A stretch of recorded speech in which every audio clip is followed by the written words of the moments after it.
Olá, eu sou Daniel Marques e nós estamos na terceira aula do segundo módulo do curso Manual do Vencedor. E nessa aula eu gostaria de falar a respeito do quarto princípio relacionado à gloriosa redenção.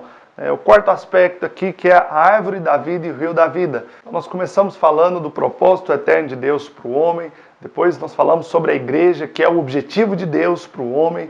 Depois nós falamos do propósito da criação, que é sermos um vaso e um instrumento. E agora eu gostaria de falar a respeito do quarto aspecto relacionado à gloriosa redenção, que é a árvore da vida e o rio da vida.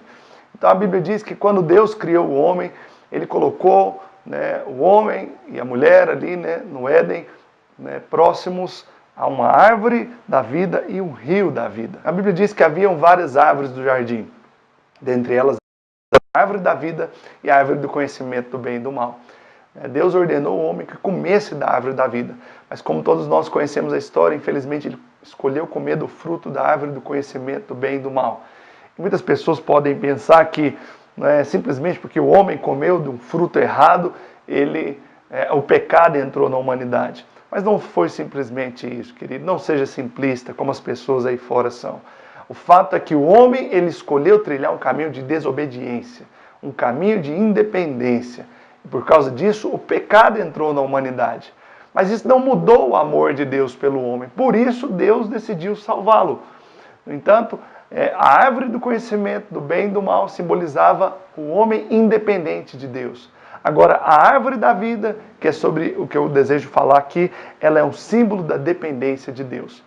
Então, ao criar o homem, Deus o colocou naquele jardim onde havia toda sorte de árvores. E no meio do jardim havia a árvore da vida e o rio da vida. Eles se localizavam exatamente no centro. Então, o homem ele só precisava cultivar e guardar o jardim. Ele poderia comer de todas as árvores, exceto daquela que eu havia falado, da árvore do conhecimento do bem e do mal. Para isso, Deus precisava ser a sua vida. Então, quando Deus ordenou que o homem comesse do fruto da árvore da vida, o Senhor queria que aquela árvore, ela fosse, o fruto daquela árvore fosse todo o suprimento que Adão e Eva precisavam, que o homem precisava. Então, ela estava localizada no centro do jardim, porque da mesma forma, a vontade de Deus para nós é que Ele esteja no centro das nossas vidas. Se Deus não está no centro, em algum momento nós vamos comer do fruto errado. Em algum momento nós vamos trilhar um caminho de independência que conduz à morte, que conduz a um caminho que não é o caminho no qual Deus deseja para nós. Então, a árvore da vida, ela simbolizava Deus como vida para o homem, o que o tornava qualificado para expressá-lo e representá-lo, que é o propósito eterno de Deus, como eu falei na primeira aula desse módulo.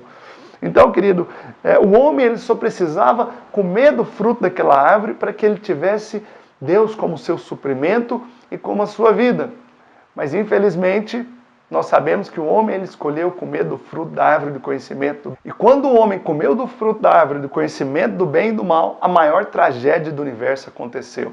O pecado entrou na terra, entrou na humanidade. Mas hoje, essas ainda são as nossas maiores necessidades. A nossa maior necessidade é ser suprido por Deus. A nossa maior necessidade é ter Deus como vida, é ter Deus como nosso suprimento, como nosso alimento, é ter Deus dentro de nós, nos enchendo e nos fortalecendo dia após dia. Hoje, a árvore da vida é simbolizada por Cristo em nós, a vida de Cristo em nós. Então, da mesma forma que uma lâmpada precisa de eletricidade, nós também precisamos ser cheios da vida de Deus. Uma lâmpada, ela só pode ter energia se ela tiver eletricidade ali correndo. Mas, da mesma forma, nós só podemos ter vida, só podemos ser vencedores, como é o tema desse curso, se verdadeiramente o Senhor ele for o nosso suprimento, se o Senhor for o nosso conteúdo. Então, lá em Gênesis nós vemos que após criar o homem, Deus o pôs diante da árvore da vida, para que ele pudesse recebê-lo como vida quando comesse dela. E o Novo Testamento, como eu disse, mostra que essa árvore é a vida de Cristo. Em João 1,4 diz que a vida estava nele. Ou seja, Jesus é a vida para nós, assim como a árvore da vida. Em João 14,6 diz que o Senhor Jesus é o caminho, a verdade e a vida. Ou seja, faz comparação também com a árvore da vida. O Senhor Jesus disse lá em João 6,57 para nós comermos dele. E em João 15 que ele é a videira verdadeira e nós os ramos, ou seja, nós nos alimentamos dele. Né? E uma vez que isso acontece, nós recebemos vida, nós recebemos vigor, nós recebemos alegria. Mas além da árvore da vida, havia o que a Bíblia diz ali que se chamava de rio da vida. O que era esse rio? Né? Em Apocalipse 22:1 fala no rio da água da vida. Então, se a árvore está relacionada com a vida, é plausível dizer o mesmo a respeito do rio. O rio também está relacionado à vida de Deus que flui.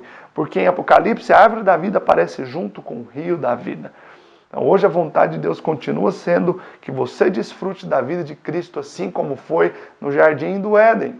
Então, talvez eu esteja falando de vida aqui e você pense, mas o que é essa vida? Essa vida é a paz de Deus, é a alegria de Deus. A vida é a presença de Deus. Sabe, é até difícil às vezes explicar de uma maneira prática o que é vida.